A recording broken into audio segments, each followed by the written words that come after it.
World Today, a brand new show on DD India, which will from here on be your daily window to the world. I'm Sakal Bhatt. On the show tonight, we'll get you the top international trending stories and much more. But on World Today, let's begin with the top headlines. Senior Indian photojournalist Danish Siddiqui killed in a Taliban attack in Kandahar province of Afghanistan. The Pulitzer Award-winning journalist was associated with Reuters. Union Information and Broadcasting Minister Anurag Thakur expresses condolences. In a series of events unfolded after the US's withdrawal from Afghanistan, Afghan forces have killed 20 Taliban insurgents in CHAUDHARY district of Badakhshan province of the country.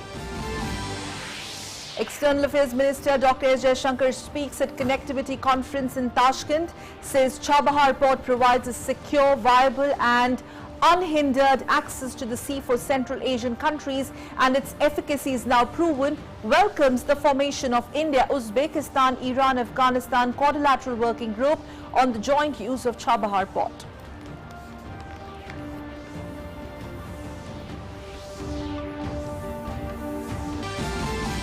Death toll rises in South Africa, looting, teenager killed by a stray bullet, businesses severely hit. It's the worst civil unrest since the end of the white minority rule in 1994. Protests erupt after former President Jacob Zuma was jailed for failing to appear at a corruption inquiry last week.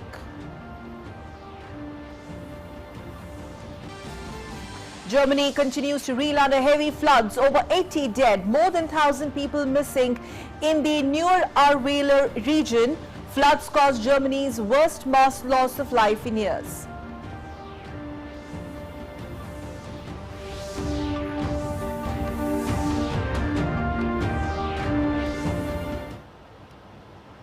And we begin with big news on World Today.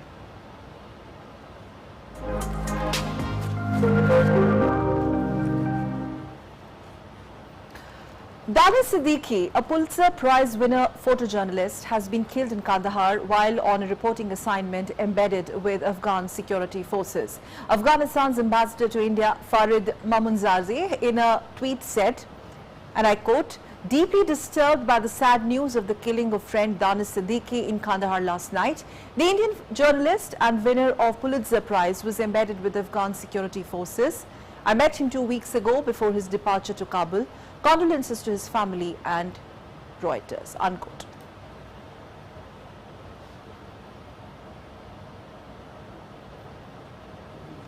Meanwhile, Chairman of Afghanistan's High Council for National Reconciliation, Abdullah too, has expressed his grief and condolences on the killing of journalist Danish Siddiqui. In a tweet, Abdullah said, and I quote, "Deeply saddened to hear the death of Danish Siddiqui, chief photographer for Reuters and a Pulitzer Prize winner, while covering war in Kandahar. I express my condolences to his family and Reuters and media. May his soul rest in peace," unquote.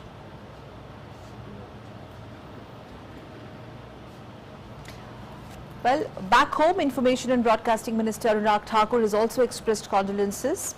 I quote from the tweet, "Danish Siddiqui leaves behind an extraordinary body of work. He won the Pulitzer Prize for photography and was embedded with the Afghan forces in Kandahar," unquote.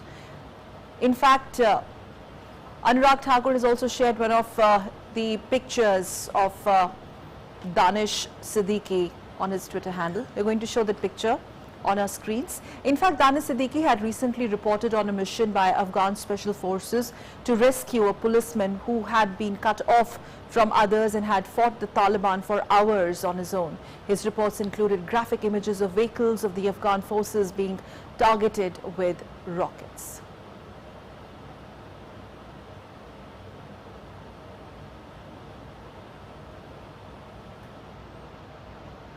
Let's quickly go across to our panelists joining us on World Today this evening. Former Ambassador to South Africa, Rajiv Kumar Bhatia, joins us on the show World Today, and also my colleague Amrit Pal, who has been tracking this story very, very closely. Thank you very much, sir, for joining us, and Amrit, thank you so much again. Amrit, first up, coming to you, what's the latest that you are picking up? What we are hearing is that the attack took place last night. It was basically an attack on the Afghan special forces, who he was riding along with. A senior officer of the Afghan special forces, or has also got killed in the attack. Danish was hurt in the attack, which took place late in the evening, and later he succumbed to his injuries. He had been traveling with Afghan forces who are fighting with the Taliban in Kandahar, trying to take hold of Kandahar, regain the lost territories. Now, this particular ambush took place in the main bazaar, of Spin Baldock, where fighting was going on. It's a border town with Pakistan.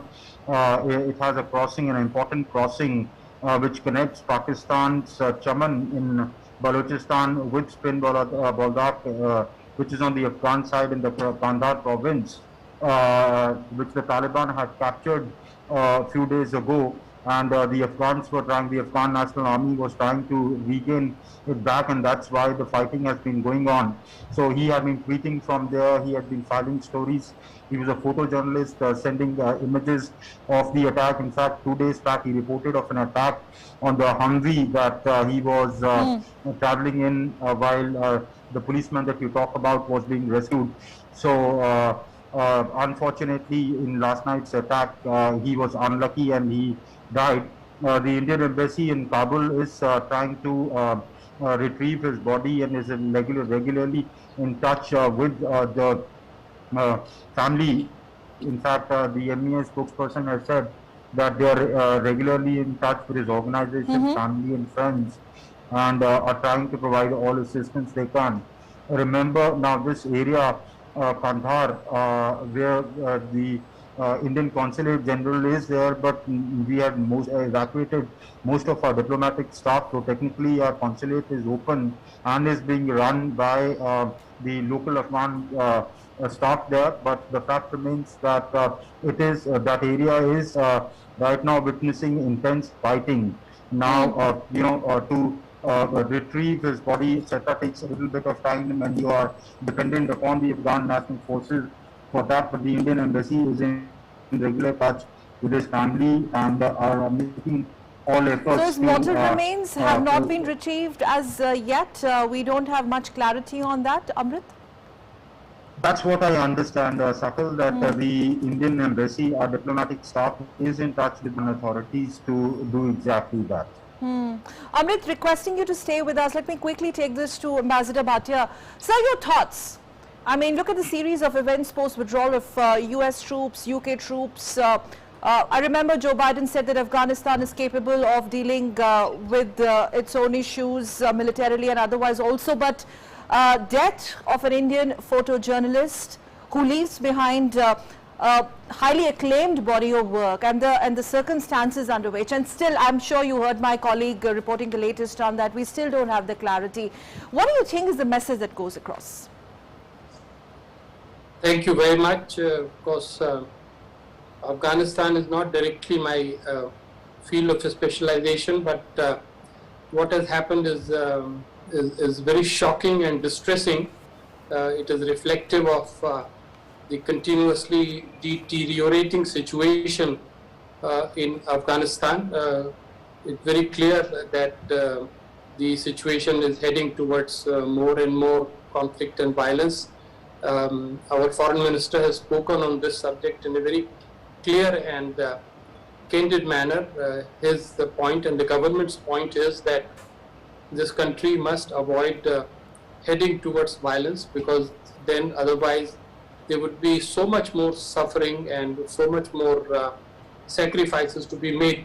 So it's a sad day, certainly, losing such a talented and prize-winning journalist who was so brave and so courageous, taking part in action right on the front.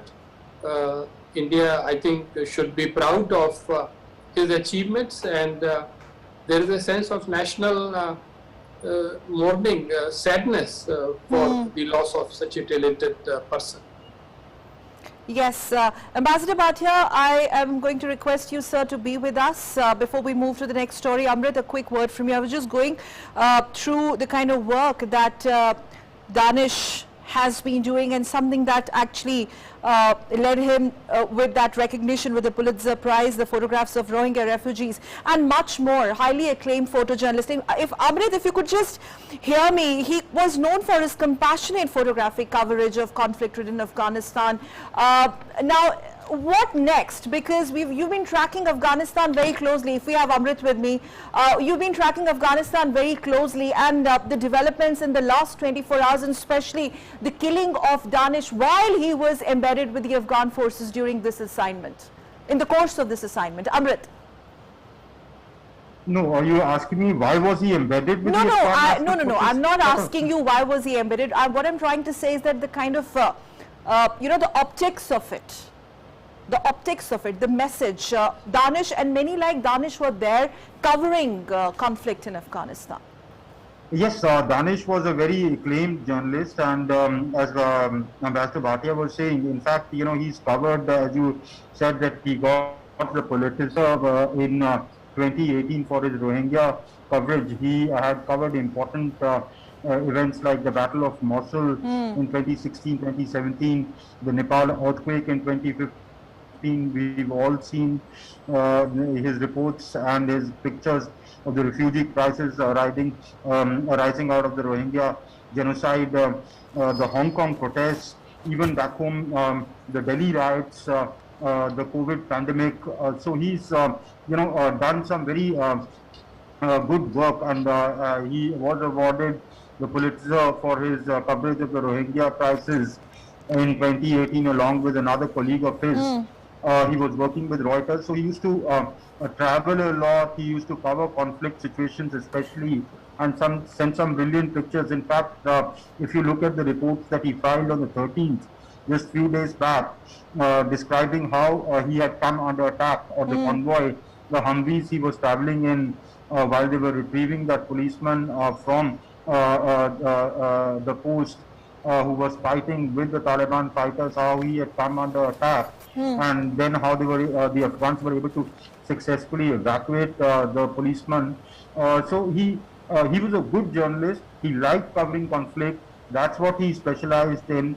He was the chief of the photo division of Reuters here in India, but he would travel regularly. And for the past few days, he was in Afghanistan traveling with the Afghan army. It is difficult for journalists to get into, the areas of conflict without support from certain actors. And in this case, he chose the Afghan army, to the special forces, to go to the area of conflict. Right. So he was filing very good reports from there. It's unfortunate that he died in the ambush last night. Yes, Amrit. Amrit, thank you so much for getting us up to speed with the latest on that story. Thank you for joining. In fact, in a series of events unfolded after the United States withdrawal from Afghanistan, Afghan forces have killed 20 Taliban insurgents, reportedly in Shuhada district of Badakhshan province of the country. A statement from Afghanistan's Defense Ministry on its Facebook page has revealed that one of the insurgents killed in the strikes include a key commander of Taliban. Clashes between Taliban and government forces have intensified as US-led international forces have been withdrawing. The Taliban have captured several districts and border crossings in north and west of Afghanistan early. In fact, on Thursday earlier, a senior Afghan government official in Kabul, Nader Nadiri, has said that the security forces were working to push back Taliban fighters and regain control over 190 districts. Moving on, External Affairs Minister Dr. S. Jaishankar spoke at the connectivity conference in Tashkent. He has said that Chabahar port provides a secure, viable and unhindered access to the sea for Central Asian countries, and its efficacy is now proven, and welcomes the formation of India, Uzbekistan, Iran, Afghanistan Quadrilateral Working Group on the joint use of Chabahar port. He also said that India's focus in the last few years has been to rebuild links that were diminished by the colonial period. The minister further added the horizons extend from Vladivostok to the Gulf and East Africa, and added that the challenges towards Central Asia and Eurasia remain to be addressed.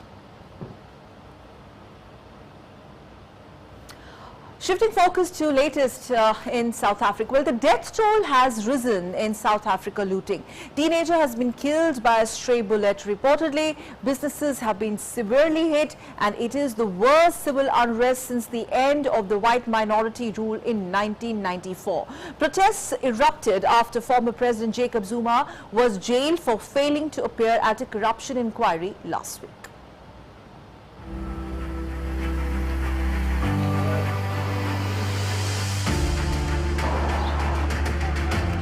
South Africans counted the cost of arson and looting that has destroyed hundreds of businesses and killed at least 117 people as the spasm of violence began to ebb and the government doubled its troop deployment to 10,000. The ransacking of stores has left food and other essentials in short supply, and the closure of many petrol stations has also hit transport supply lines.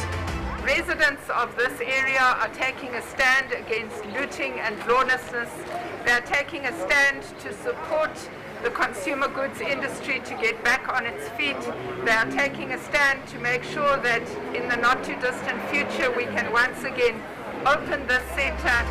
A cabinet minister said 10,000 South African soldiers were in the streets as of Thursday morning to help quell days of looting and violence. Earlier on Wednesday, Defence Minister Nosiviwe Mapisa-Kakula said she wanted to deploy up to 25,000 soldiers in KwaZulu-Natal and Gauteng provinces, which bore the brunt of the several days of violence. Acting Minister in the Presidency, Khumbudzo Shaveni, appealed to South Africans for calm, asking them to resist the urge to stock up on supplies to avoid spreading COVID-19. We urge members of the public to remain calm and exercise restraint during these trying times. Government is working with the National Consumer Goods Council to ensure food security. If we have members of the public flocking into the shops and malls to buy foodstuff, we are also risking the spread of COVID-19, and it will go to uncontrollable levels with the Delta variant that is currently prevalent in our country. The riots initially started in response to the jailing of ex-President Jacob Zuma last week for his failure to appear at a corruption inquiry. But they swiftly degenerated into looting and destruction, driven by widespread anger over the hardship and inequality that nearly 3 decades of democracy since the end of apartheid have failed to address. World Today Desk, DD India. And we continue to have Rajiv Kumar Bhatia, former Indian High Commissioner to South Africa, with us on the show on World Today.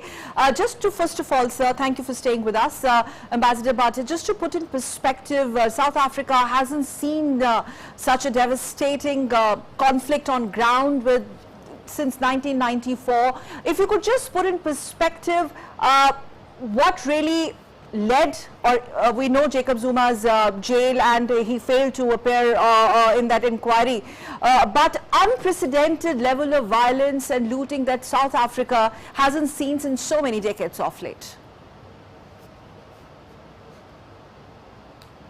Thank you very much. Greetings from our think tank, Gateway House. This is a very timely and topical theme on which I think it's very important for our countrymen and women to get an accurate picture. Yes, sir. It is indeed true that this is a very serious episode of protracted violence. It obviously was triggered by the supporters of the former president, Jacob Zuma, who was sent to prison, and many of those supporters had warned even before this happened, that if he goes to the jail, we are going to erupt, and this is exactly what has happened. But as your reports point out very accurately, there are two other things which have happened simultaneously. The support for Zuma morphed into the play of a large number of criminality elements, which is usual in this kind of situation. So violence became attacks on malls and shops and businesses, and we have seen photographs of people carrying away things from the shops and malls. One fellow I saw was carrying a whole refrigerator on his head. So there is that scene. Another related issue, very much again as your report pointed out, is the sense of inequality and continuing poverty and very serious situation of unemployment, which obviously has led to serious discontent at the level of the people. This in a country which is supposed to be the most powerful economy of the African continent. Okay. There is no doubt that there is huge development and progress there, but at the same time, the ugly side or the dark side is poverty and unemployment is getting reflected in this.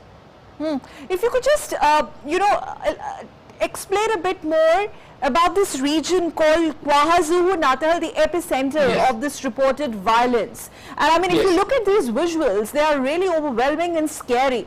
It looks less like condemning Zuma's arrest and more like an arson and looting under the garb of protest.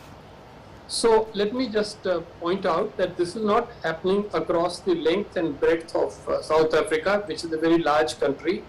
It is confined to parts of only 2 provinces. One is KwaZulu-Natal, the province, the capital of which is Durban, and the other is Gauteng, the capital of which is Johannesburg. So these are the 2 major cities and their suburbs. And also we can mention Pietermaritzburg, which is also a scene of these terrible incidents. As I was saying, there is the factor of the protest over Zuma imprisonment, there is the element of criminality, there is the economic factor, but I think we must also recognize the 4th factor, which is the political factor. Fundamentally, the ruling party, African National Congress, which has been in power for the past over 2 decades, is somewhat polarized between the supporters of the former president, Jacob Zuma, and on the other hand, the present president, Cyril Ramaphosa. And this fault line is also partly responsible for the length of the period that violence has gone on. Fundamentally, Cyril Ramaphosa is a strong, straightforward leader.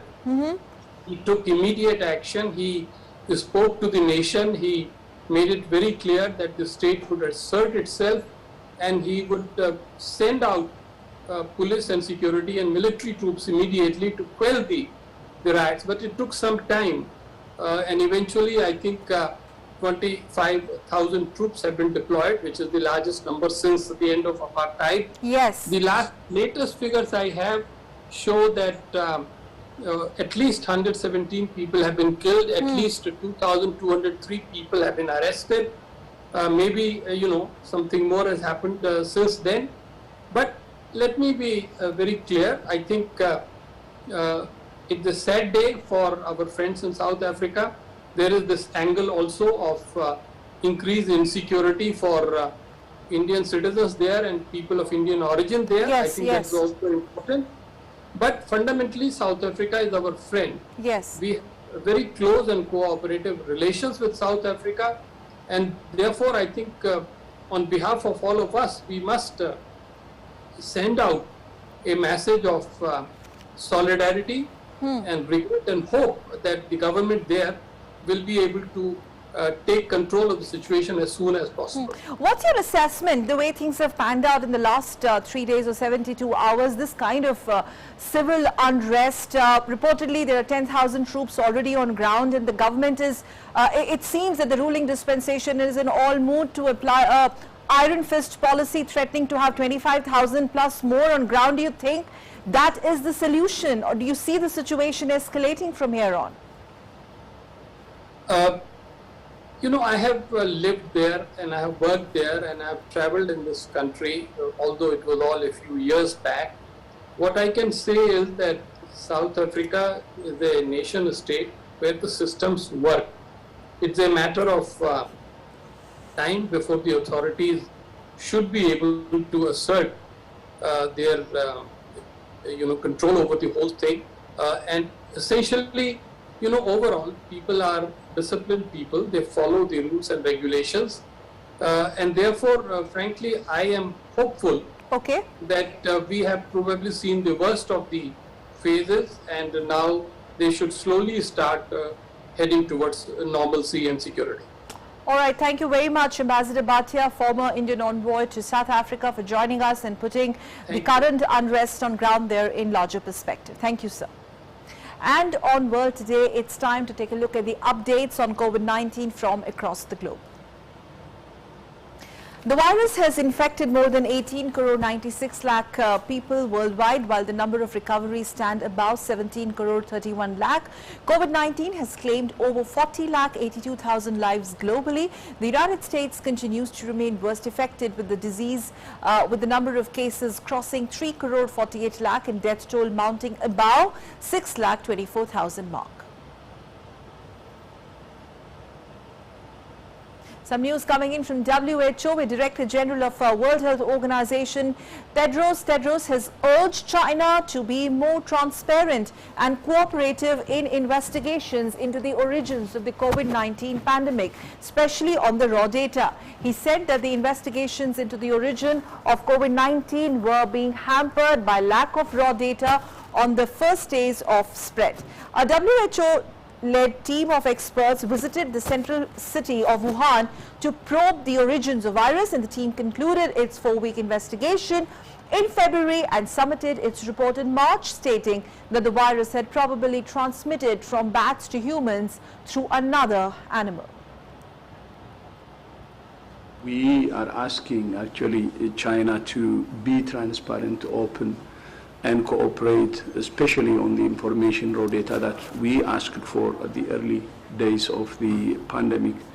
And we will be discussing with member states on the phase 2 and hope member states will help in guiding to address the challenges that I have already underlined among other things. Shifting focus to Bangladesh. In Bangladesh, COVID-19 situation continues to remain grim amid the country temporarily opening up on Thursday after a COVID-19 induced closure. The country reported 226 fatalities in a single day, which is the second highest toll recorded after 230 deaths on July 11th. Bangladesh's total fatalities have also mounted above 17,200. The country's sample positivity rate also stays at 27.23%, which marked a decline from 29.14% reported on Wednesday. Bangladesh has temporarily removed countrywide restrictions that were imposed on July 1st ahead of Eid al-Azha festival falling on July 21st this year. The government has announced resumption of restrictions from July 23rd to August 5th in view of the surge in COVID-19 cases. Meanwhile, Bangladesh's Health Minister Zahid Malaki has added that people above the age of 18 will be brought under the ambit of COVID vaccination in the country. Well, the United States is reviewing when it can lift restrictions that ban most non-US citizens from traveling to the United States from much of Europe after German Chancellor Angela Merkel raised the issue. Biden in a press conference said that it is in process now. He also expects to be able to answer within the next several days what is likely to happen. He awaits his COVID team for a green signal. Meanwhile, airlines and others have urged the administration to lift restrictions covering most non-US citizens who have recently been in Britain, the 26 Schengen nations in Europe without border controls, Ireland, China, India, South Africa, Iran and Brazil.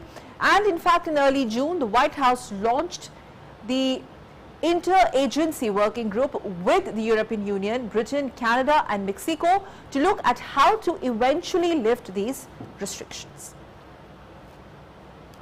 From US, some news coming in from New Zealand, where the New Zealand Prime Minister Jacinda Ardern has discussed efforts to ensure that vaccine availability in New Zealand and the Pacific region in a call with US President Joe Biden on Friday. Now, this call comes ahead of the APEC informal leaders retreat on COVID-19 to be held on Friday. In a statement, Prime Minister Ardern has said that President Biden and she discussed the forthcoming APEC leaders meeting and the critical importance of working together as a region to navigate out of the COVID-19 pandemic.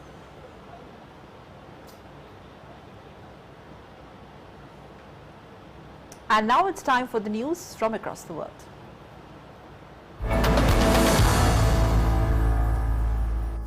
The United States and Germany will stand together to defend NATO's eastern nations against Russian aggression and agree that Moscow must not be allowed to use energy to bully its neighbors. The two countries agreed to collaborate to accelerate moves to tackle the climate crisis in emerging economies, pledging to mobilize investment in Central and Eastern Europe. In a joint press conference with US President Joe Biden, German Chancellor Angela Merkel said that Germany has different views on the pipeline than the United States, but she said Berlin sees Ukraine as a transit country. The number of people who lost their lives in the heavy floods in the western part of Germany increased to at least 81. More than 1,000 people were missing. Swollen rivers caused by record rainfall swept through German towns and villages, leaving cars upended, houses destroyed, and people stranded on rooftops. The floods have caused Germany's vast mass loss of life in years. Flooding in 2002 killed 21 people in eastern Germany and more than 100 across the wider Central European region. Hand crews, backed by water-dropping helicopters, struggled to suppress a huge wildfire that displaced around 2,000 residents in southern Oregon. This is the largest among dozens of blazes raging across the drought-stricken US West. The bootleg fire has charred more than 227,000 acres of desiccated timber in and around the Fremont-Minema National Forest since erupting on July 6th, about 250 miles south of Portland. In Canada, a tornado sweeping across Barrie in Ontario has injured several people and left behind a trail of destruction. The police in Barrie informed that they were responding to multiple reports of damage in the southeast part of the city. Much of the region is expected to experience severe thunderstorms. Tornado warnings have been issued across the region, but these warnings have now been downgraded across Ontario in the hours following the storm which tore through Barrie. The head of security of Haiti's National Palace has been arrested and is in police custody. Chief of Haiti's National Police told reporters that Dimitri Hérard was detained and is being questioned about why the attackers did not meet more resistance at the president's home. Haitian President Jovenel Moïse was shot dead at his home on July 7th by what Haitian authorities have called an assassination unit, including 26 Colombians and 2 Haitian Americans. Lebanon politician Saad al-Hariri abandoned his month-long effort to form a new government, dimming the chances of a cabinet being agreed anytime soon that could start rescuing the country from financial meltdown. Hariri announced his decision after meeting President Michel Aoun, saying it was clear they could not agree, underscoring the political squabbling that has blocked the formation of a cabinet even as Lebanon sinks deeper into crisis. Hariri, a former prime minister and Lebanon's leading Sunni Muslim politician, was designated in October to assemble a government following the resignation of Prime Minister Hassan Diab's cabinet in the wake of Beirut port explosion. Social organizations, leftist groups and other demonstrators protested in Buenos Aires to demand better access to housing and land on Thursday. Other protests demanding an emergency salary equal to the food basket also took place. Argentina has been battling runaway inflation for years with an annualized rate currently at an eye-watering 50%, far higher than the government's 29% target for the year. In Peru, thousands of supporters of presidential candidate Keiko Fujimori gathered to demand an audit of the presidential elections ballot on June 6th.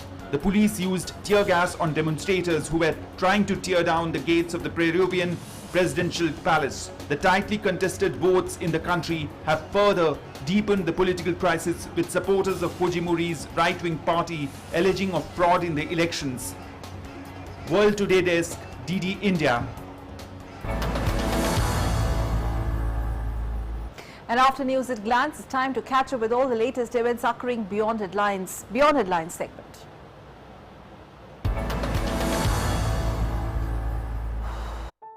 India is celebrating Adi festival today, also known as Adi Paruppu. The festival is the Tamil festival marked on the 18th day of Tamil month of Adi. The festival is celebrated to pay tribute to life-sustaining properties of water. A flag was also hoisted in Tamil Nadu's Kalangar temple situated in Madurai to mark the beginning of the annual Adi festival. Oliver Demon, an 18-year-old physics student, is set to accompany billionaire Jeff Bezos in his inaugural space tourism flight. This will make Damon the youngest space traveler ever.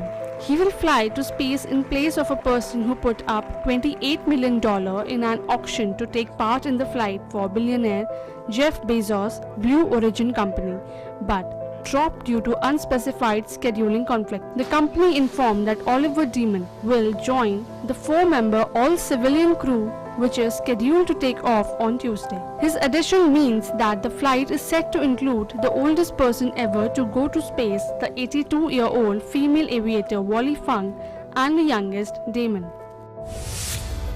Gambia-born Alou Sahau arrived in Italy in 2017 after a perilous journey crossing the Mediterranean Sea. 4 years later, he is again on a boat, but this time using it as a floating stage, entertaining Italians with music using his traditional African kora instrument. Playing his 21-string kora in a wooden boat with a fitted speaker in central Italy, Sahau was taking part in a lakeside town's Blue Festival, where musicians play to music lovers on shore from borrowed fishing boats on lake. The Umbrian Festival was moved from land to water last year as part of efforts to reduce the spread of COVID. Now, living in Rome, Sahau has earned the nickname Kora Hero after showing off his skills at different festivals all over Italy. Paris' iconic Eiffel Tower is set to reopen today, much to the enthusiasm of tourists and businesses alike. The beloved tourist attraction was closed in October 2020 due to the COVID crisis, which has hit the Paris tourism industry hard. This latest closure was the longest since World War II. From Friday onwards, visitor numbers will be limited to 10,000 a day to meet social distancing requirements, fewer than half of their pre-COVID levels. Only half of the usual numbers will be allowed in the lift. In Mexico, the army has turned an unoccupied kindergarten building into a shelter for street dogs near the Felipe Angeles airport. The Mexican army has created Doggies of Santa Lucia shelter after the airport's architects and workers noticed large amounts of stray dogs wandering around the construction site. The shelter can host up to 50 dogs who receive medical attention, food and shelter. Specialists and veterinarians are also looking forward for dogs who can work at the airport by detecting COVID-19 patients or even drugs.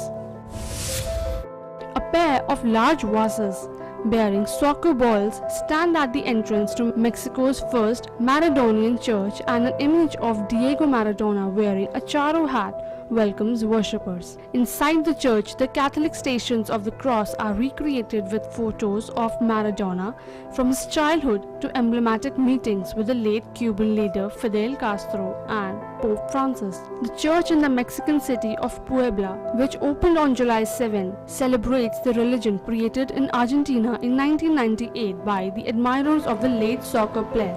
The Maradonian religion has spread to several countries around the world and has more than 500,000 followers. World Today Desk, DD India. So after Beyond Headlines, it's time to slip into a very short break on World Today. We'll be back with more. Don't touch that remote.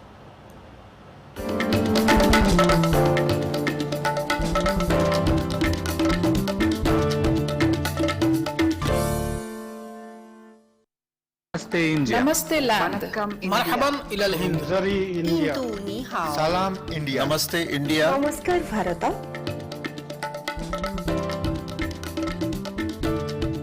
Muy Nous sommes là. Nahnu hunud. India. Ma Hindi hasti. Hum Hindian. Salam Hindustan. We are India.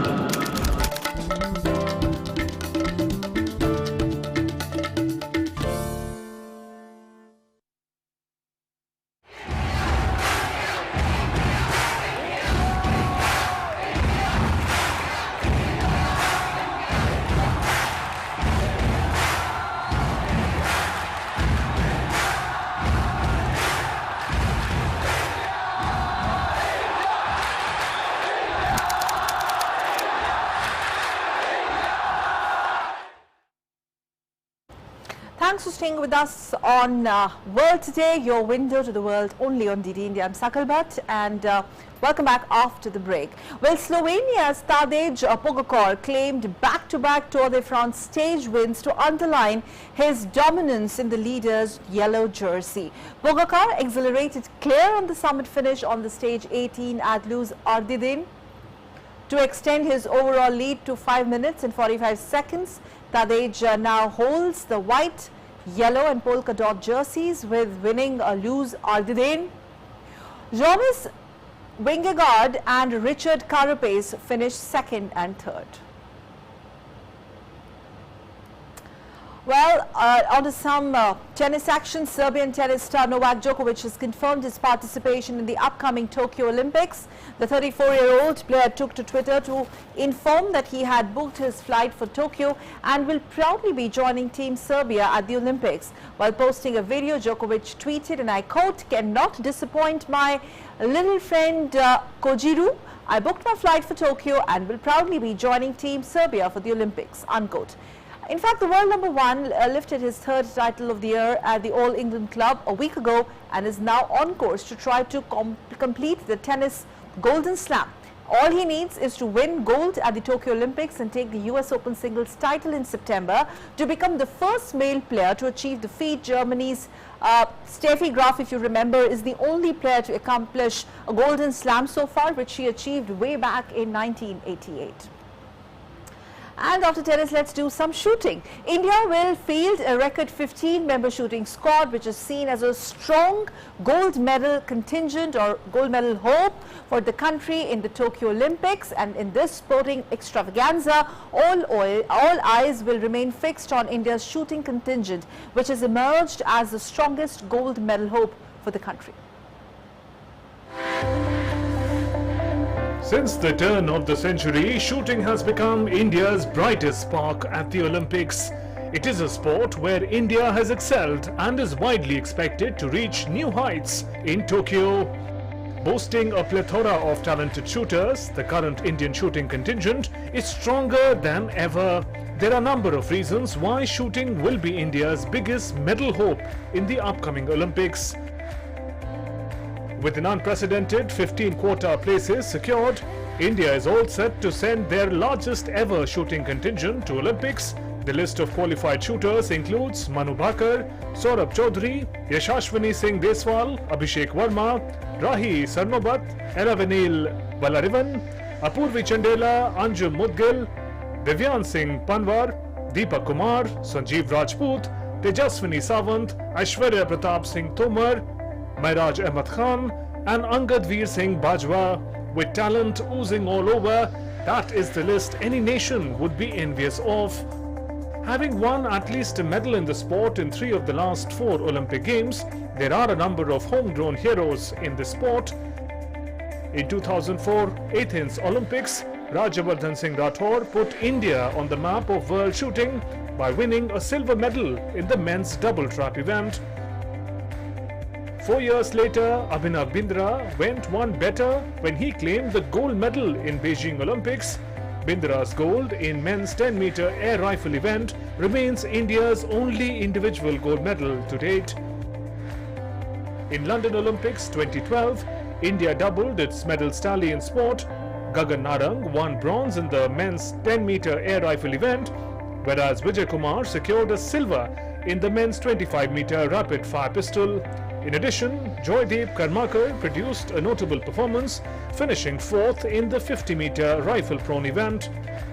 Of the 15 Indian shooters in action, 7 of them are aged 25 years or below. There is a perfect blend of youth and experience in the squad. However, much of the excitement regarding the Indian shooting is because of the youngsters who will fly to Tokyo. It is not just individual events where Indians are expected to shine. The mixed team events also hold a good chance of winning a medal. There will be a total of 4 teams competing, 2 each in 10-meter air pistol and 10-meter air rifle events. MANU, SAURABH Chaudhary and Abhishek Verma, Yashaswini Singh Deswal will pair up for air pistol. On the other hand, Elavenil Valarivan and Divyan Singh Panwar and Anjum Mudgil, Deepak Kumar will be seen in action in the air rifle mixed team category. Going into the Tokyo Olympics, Indian shooters will be full of verve. ISSF World Cup 2021 in New Delhi turned out to be the most successful event in Indian shooting history. The 10 meters men's air pistol ranking saw ABHISHEK, VERMA and SAURABH Chaudhary holding world number 1 and number 2 spots respectively. It is the same story in women's equivalent category where YASHASWINI, SINGH, DESWAL and MANU BHAKER occupy the top spots. The 10-meter men's and women's air rifle rankings also have at least one Indian holding the top 2 positions. Now it is to be seen how Indian shooters perform in Tokyo Olympics 2020 and how many laurels they bring for the country. Sports Desk, DT India. And India has certainly left no stone unturned in its participation to scale new heights of success in the upcoming mega sporting extravaganza. We're talking about Olympics. And all efforts have been made to ensure that our athletes bring maximum number of medals, this time more and more gold.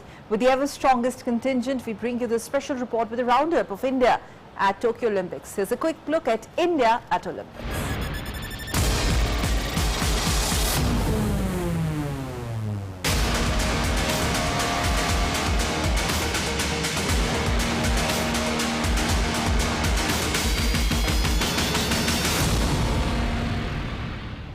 The Tokyo Olympic-bound team of Indian athletes has left no stone unturned in its preparation to scale new heights of success in the upcoming mega sporting extravaganza.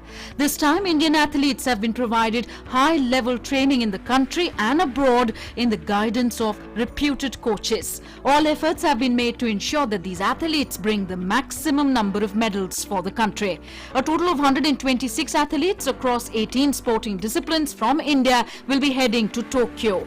This is the biggest ever contingent India is sending to any Olympics. The 69 cumulative events across 18 sporting disciplines that India will participate in is also the highest ever for the country. The first batch of India's Olympic-bound athletes will depart for Tokyo on July 17th. The top contenders for medals in Tokyo Olympics are badminton player PV Sindhu, boxers MC Mary Kom and Amit Panghal, wrestlers Bajrang Punia and Vinesh Phogat, Neeraj Chopra in javelin throw, Manu Bhaker in shooting. Moreover, Indian men's hockey team is a prominent contender for medals in Tokyo Olympics. From 1900 to 2016, India has bagged 28 Olympic medals, which include 9 gold, 7 silver and 12 bronze medals. So far, India has won the maximum number of medals in hockey. Indian hockey team has won 11 medals in Olympics, which include 8 gold, 1 silver and 2 bronze medals. Apart from this, India has won 4 medals in shooting, 5 in wrestling, 2 each in badminton and boxing, and 1 medal each in tennis and weightlifting. The 1952 Helsinki Olympics is very special for India. That year, Khashaba Dadasaheb Jadhav won the first individual medal for India. Jadhav won the bronze medal in the freestyle 57 kg category of wrestling. In terms of the number of medals, the 2012 London Olympics have been the most successful for India so far. India bagged 1 silver medal and 4 bronze medals in 2012. Sushil Kumar in wrestling and Vijay Kumar in shooting won silver medals for India that year. Apart from this, MC Mary Kom in boxing, Saina Nehwal in badminton, Yogeshwar Dutt in wrestling and Gagan Narang won bronze medals in shooting. India's performance in the last Rio Olympics was disappointing and India had to be content with only 1 silver medal and 1 bronze medal. PV Sindhu won a silver medal for India in badminton and Sakshi Malik won a bronze medal in wrestling. This year, India is a strong contender for medals in badminton, wrestling, boxing and shooting. Sports Desk, DD India.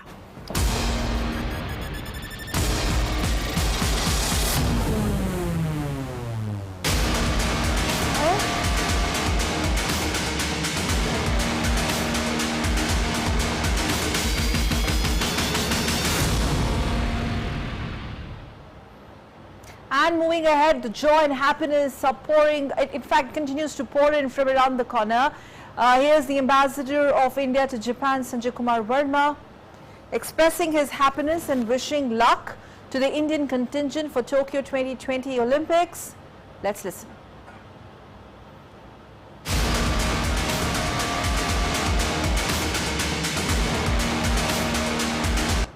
On behalf of the Embassy of India and the Indian community in Japan, I welcome Indian contingent participating in Tokyo 2020. I wish them all the luck and all the success. Chak de India!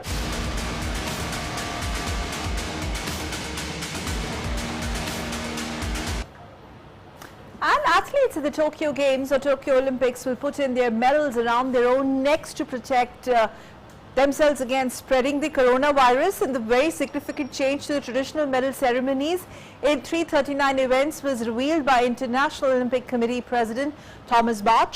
The medals will not be given around the neck, rather they will be presented to the athlete on a tray, and then the athlete will take the medal himself or herself. They will be wearing masks and they will not hang the medal around the neck of the athlete. They will present the medal on a tray to the athlete, so to avoid any kind of risk of infection. So clearly a new normal there at the Olympics stage as well.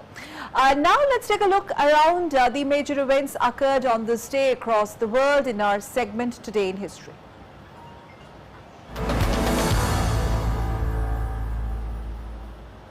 On 16th July 1935, world's first parking meter known as Parkometer number 1 was installed in Oklahoma City. The parking meter was the brainchild of a man named Carl C. Magee, who moved to Oklahoma City from New Mexico. On this day in 1955, Stirling Moss had won the British Grand Prix at On-Tree Track near Liverpool, becoming the first Englishman to triumph in the race.